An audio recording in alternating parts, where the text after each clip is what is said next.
Hello, people's poet, and we're back on the dinosaur world. And today, I'm sitting here under the 200 sign. Now, yesterday or the day before, actually, we had hatched or birthed an ichthyosaur for the first time, and we do have a name for it. Today is a special day. Today is Baby Therizinosaur Day.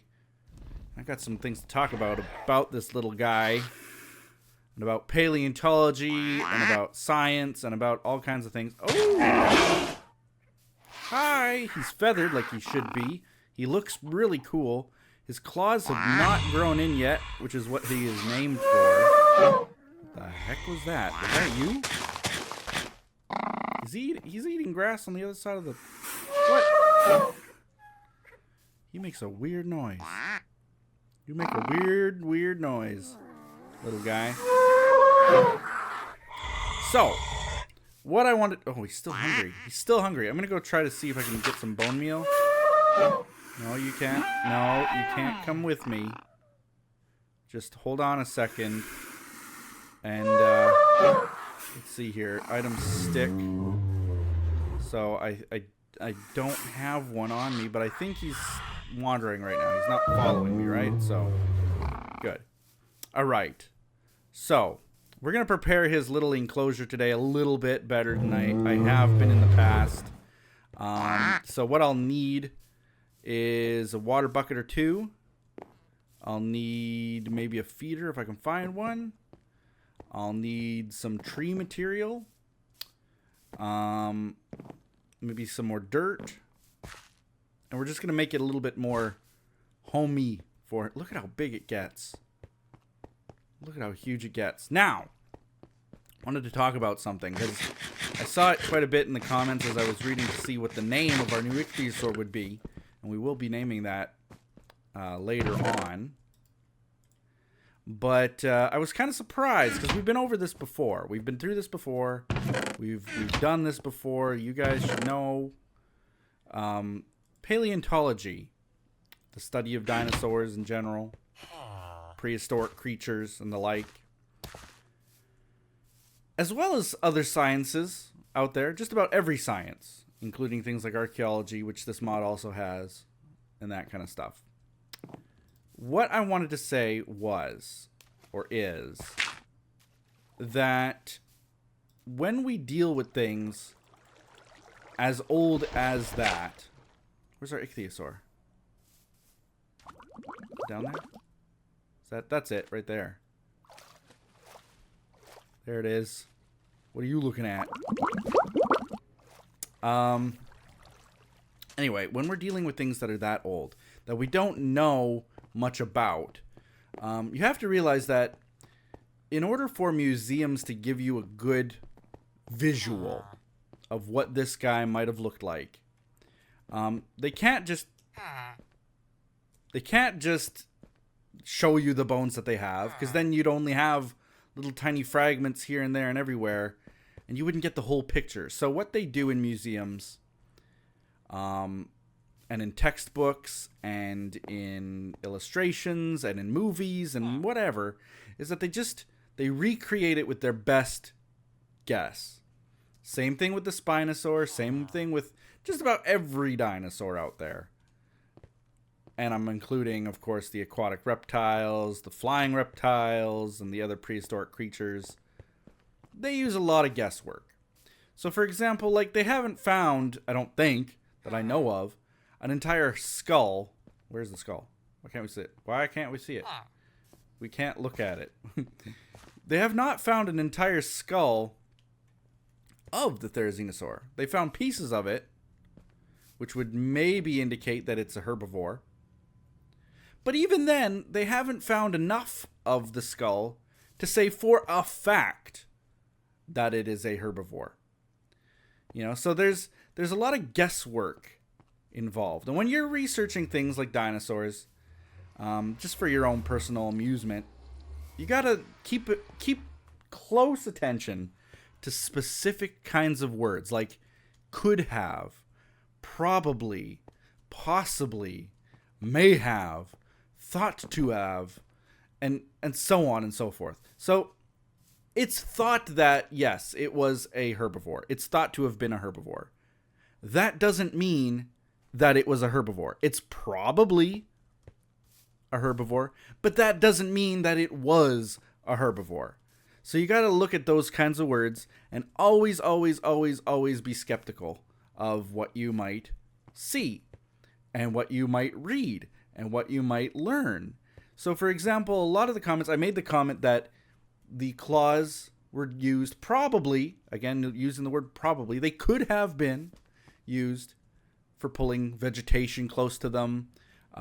Some scientists also think that maybe they were used to like poke their fingers into like termite mounds and get into the bugs and, you know, holes in trees and stuff to get termites. That's a possibility. Or like digging into the ground with these big claws, sort of like some sea creatures have big claws for digging sand, for like mussels and clams and fish and stuff like that. It could have been used for that. But the fact is, the only fact is that we don't know. And there's no way that we could know. Because we're not there. We don't see it. And what we do see are just little tiny bits and pieces of it. Keep that in mind too. So a lot of people were in the comments saying that, yeah, of course it was used for defense. Of course it was. Duh. Yeah, it was. It's a fact that it was. But that's just the thing. I'm not saying that it couldn't have used the claws as a defense. But I'm just saying there's a chance, there's a very big probability, that it might not have used those claws as defense. They were relatively thin. They were thin little razor blade claws. You know, would they have been even impactful enough or sharp enough or would they have been enough to cut through or deter a big predator from trying to eat it or attack it? Were they used just for like, you know, mating rituals? Like, you know, how, you know, some walruses or something smack each other with their tusks, and other sea creatures attack each other with their teeth and tusks, and other creatures smack each other with their horns and stuff. Could that have been what the claws were for? We don't know. And there's really no way of knowing without way more research done. And even then, even if we have all the research that we possibly could get for this creature and any dinosaur, there's always going to be just a basic unknown. Because we just simply don't have a time machine and can't see what these creatures were like and what they could have acted like. So that's my comment about that. And hopefully you guys are always willing to learn and keep an open mind when it comes to dinosaurs. You know, like there are people who are always constantly trying to rename certain dinosaurs. So the other one that came up was Acrocanthosaur. Someone, I said, oh, I want a Spinosaurid in the park. And someone said, well, they've got Acrocanthosaurs. And to which someone replied, acros aren't spinos.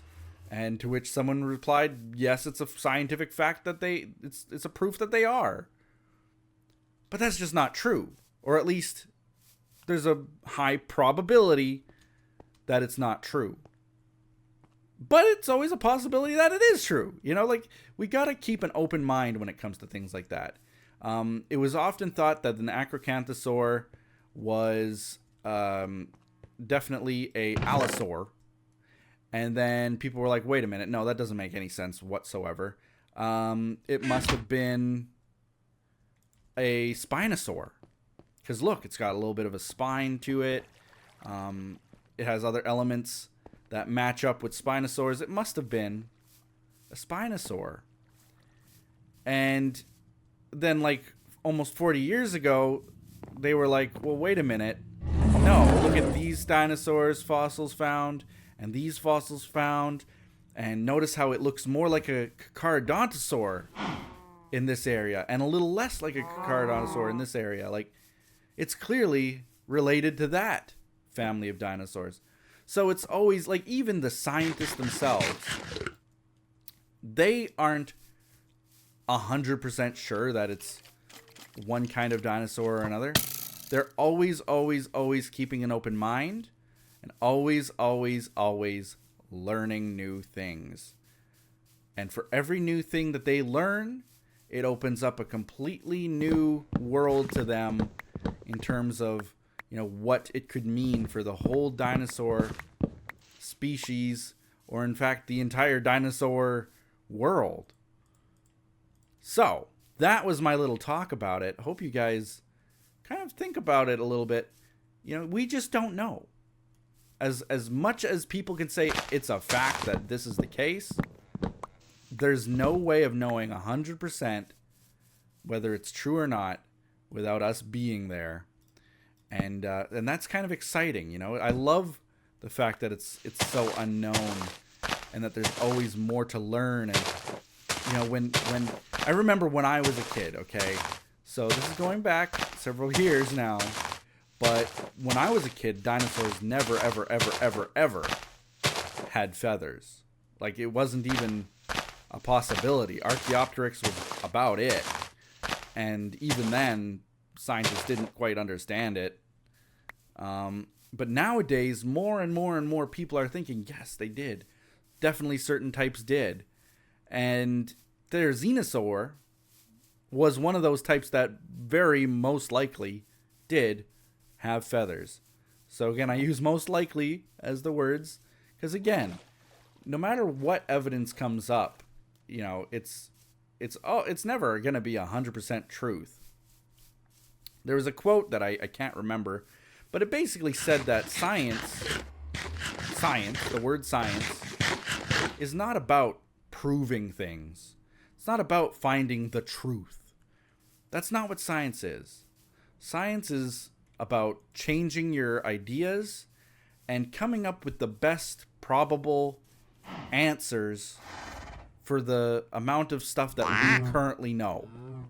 Right? So if we know a certain amount of stuff about a creature, then the science behind it is just going to be, the little that we know about it. There are no truths, and there will never be truths.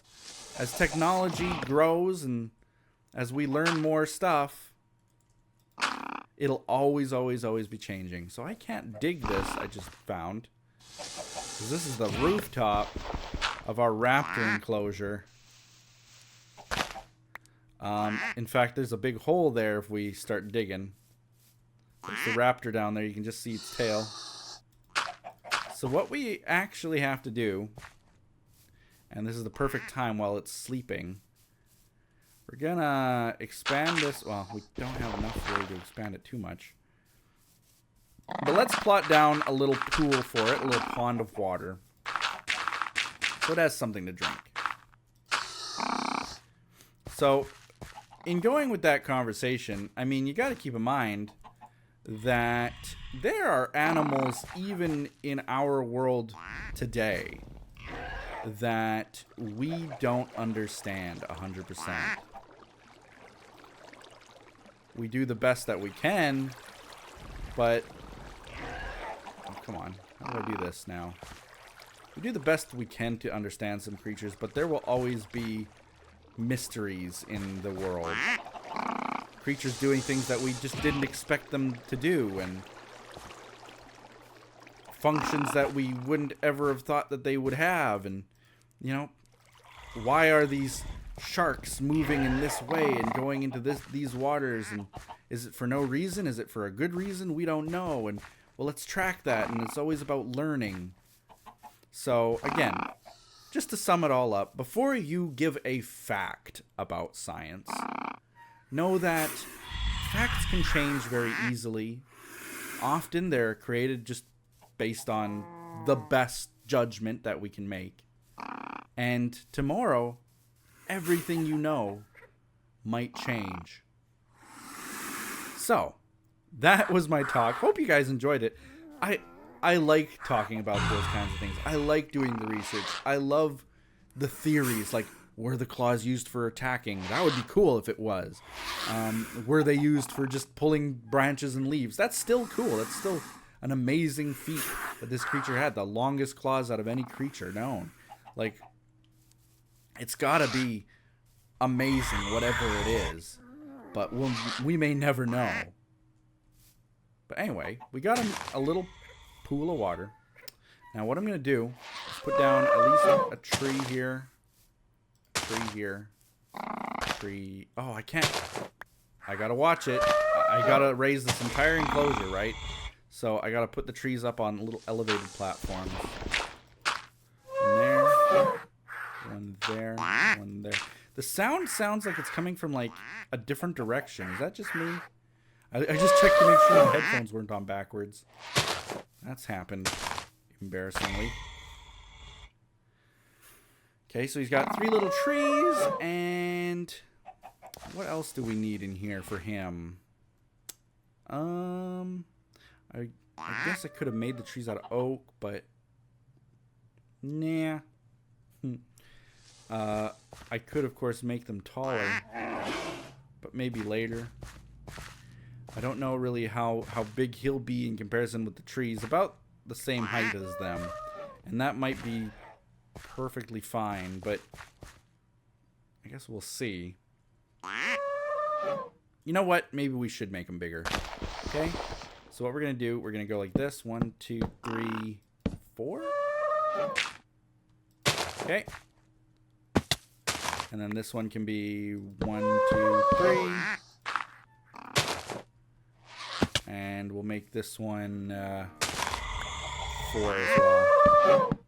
He's looking up at me like, what are you doing? I'm giving you food for the future. That's what I'm doing. Okay. So what'll happen is these will grow into big, tall trees. Probably a little bit too tall, I'll be honest. Because his max height will be about to the bottom of that. Ugh. Have I made them too big now? Have I? I might have. Let's make them a little bit smaller before they grow. Like, I don't know. Let's just add 2 to them then. Okay. So there's that one done.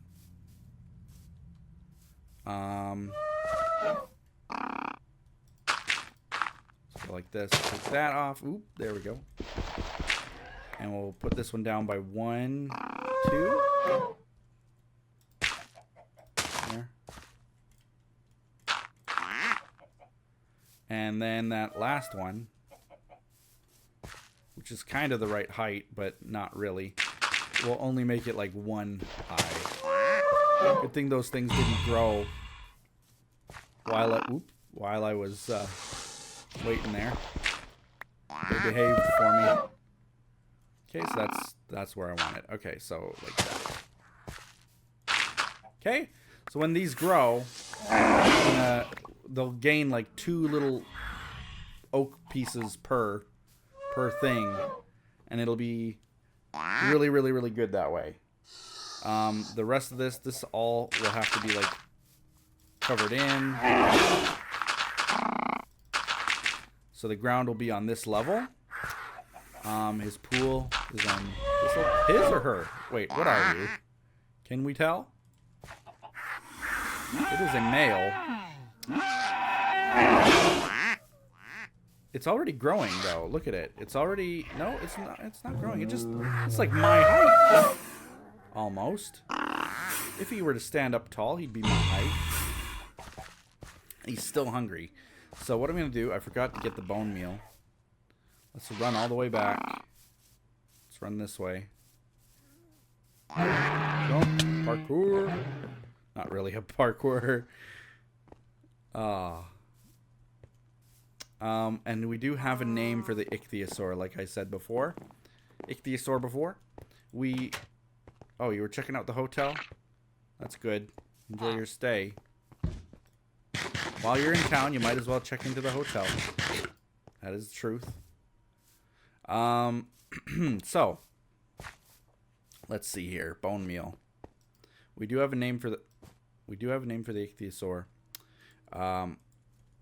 But I think we'll get to that at the very end of the episode because, you know, it doesn't take very long, and it's kind of a special thing to name a dinosaur. Or, in this case, not a dinosaur, but close enough. It's always a nice thing to name a prehistoric creature in the park. Or any creature in the park. So, let's go ahead and bone meal some stuff. Boom. Got leaves all around you. There you go. Yeah. Eat. Are you full? Still got a little bit of hunger. Oh, yeah. Now it's full. Okay. So it seems to like the grass. I'm just going to make like a ton of grass around it for now. There we go. It's got tons of food as it grows. Tons of food. Alright, and I can actually bone meal the trees. There we go. So there's a really tall tree. One really tall tree. Two really tall trees. Ha ha ha. Three really tall trees. Ha ha ha. Now, like I said, when it grows, its head will be just around there, I think, where my cursor is, right on the screen. And it'll be standing 1 block tall. Keep in mind the ground will be up by 1. I think its mouth will be able to reach those, and it's got those big claws to pull down those leaves if it needs, right? So that's what we're hoping for. Yeah, very cool so far. Nice little nature enclosure for it. Though definitely not quite as large as I think I would like it to be. So I might actually go and expand it. I don't have any dirt blocks to do that right now. But I might go ahead and expand it like out to, say out to there.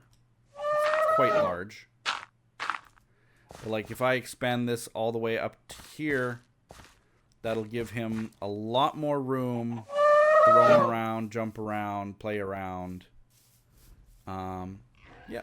Hi. Oop, he's leaving.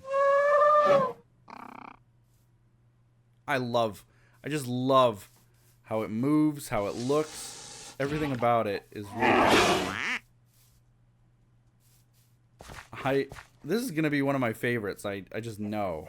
Did you just sneeze in my face? There we go. There's my beautiful screenshots. This guy actually like appreciates art. It's always so hard to take good pictures of my dinosaurs, but that one posed for it, like, you know? So, Larry, we got to give you your color back. We're going to work on that. Larry, we got to give you your color. Harry's kind of already got its color. All right. So, we're nearing the end of the episode.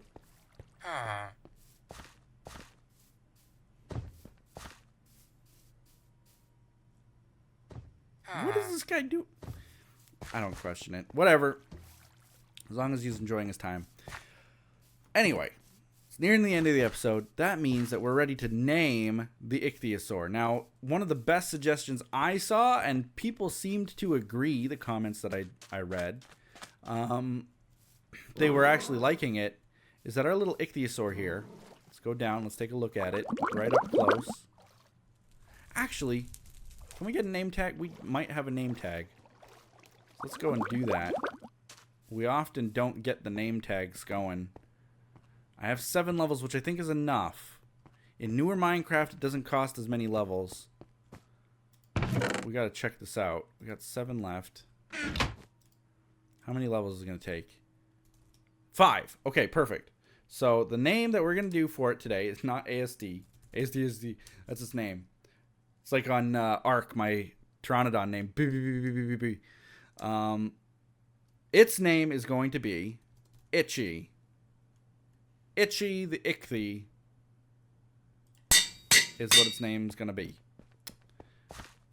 I feel like it's a gender-neutral name. Both male and female could be named Itchy. I've never heard of a boy or a girl named Itchy, but we got one now named Itchy. And ironically, does not have the ability to itch itself, scratch itself, or otherwise relieve itches. But it is Itchy, the Ichthy. And I like that. I love that name a lot. So, oh, I pushed it and it just went like swim, swim, swim, swim, swim. And then it stopped. Is it hungry? What's going on with you? And no, not really hungry. It's calm. It's at the wander. It's 2 years old. 2 days old, whatever. And it's just kind of sitting there at the bottom. Likes to sit at the bottom, kind of like Leroy used to. If we push it, there it goes, swim, swim, swim, swim, swim, swim, swim. And then he goes and like, it'll sit down on the bottom again. See? It doesn't like getting tired out, I guess. That's kind of adorable. But yeah, that's where we're going to end the episode, you guys. So I hope you enjoyed it. Hope you guys liked the information we gave about dinosaurs in general. And again, never stop learning. Never stop questioning. Ask questions. If you think something might not be true, it's a good time to ask a question about that. If you think that something is true, then, you know, maybe you gotta do a little bit of research into whether you're right or not. So, that's where we're gonna leave the episode. Like this video, comment below, do all those other awesome things that people do. And we'll see you next time in the dinosaur world. Bye-bye.